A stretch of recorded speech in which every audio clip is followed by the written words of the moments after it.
नेपालमा चाहिँ जात जातिको कुरा गर्दा चाहिँ 142 वटा जात जाति नेपालमा छन्। अब नेपालमा बोलिने भाषाको सङ्ख्या चाहिँ कति छ? 124 वटा छ। धर्मको कुरा गर्दा नेपालमा चाहिँ 10 वटा धर्म मानिन्छ है विशेष गरी। अनि जनजाति चाहिँ कतिवटा छन्? 61 वटा जनजातिहरू छन् है। अनि जम्मा स्थानीय तह नेपालमा कति छ? 753 वटा के छन्? स्थानीय तह छन् है। ल अनि नेपालमा चाहिँ वडा सङ्ख्या कतिवटा छन्? 6743 6743 वटा वडा सङ्ख्या छन् है।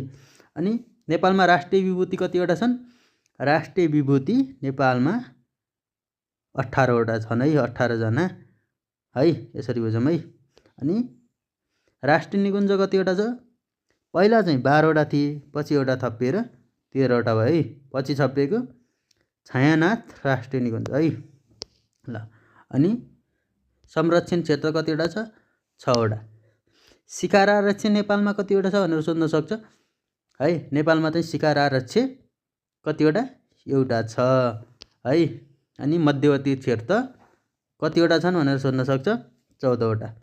संरक्षित पन्छी कतिवटा छन् भनेर सोध्न सक्छ? संरक्षित पन्छी 9 वटा। अनि संरक्षित स्तनधारी वन्यजन्तु कतिवटा छन्? 27 वटा छन्। नेपालमा औद्योगिक क्षेत्र कतिवटा छन् भनेर सोध्न सक्छ? 11 वटा। सङ्घीय मन्त्रालय कतिवटा छन् भन्न सक्छ? नेपालमा चाहिँ सङ्घीय मन्त्रालय चाहिँ 22 वटा छन्। विश्वविद्यालय कतिवटा छन्? 19 वटा छन्। यो नयाँ अपडेट हो। अनि नेपालमा कारागार सङ्ख्या कतिवटा छन्?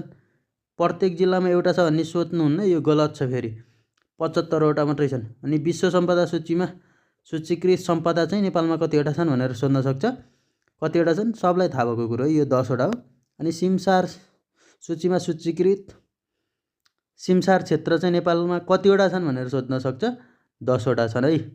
यति भन्दै आजको सामग्री यहीँ समाप्त गर्छु। अरू भिडियोमा भेट्ने बाचाका साथ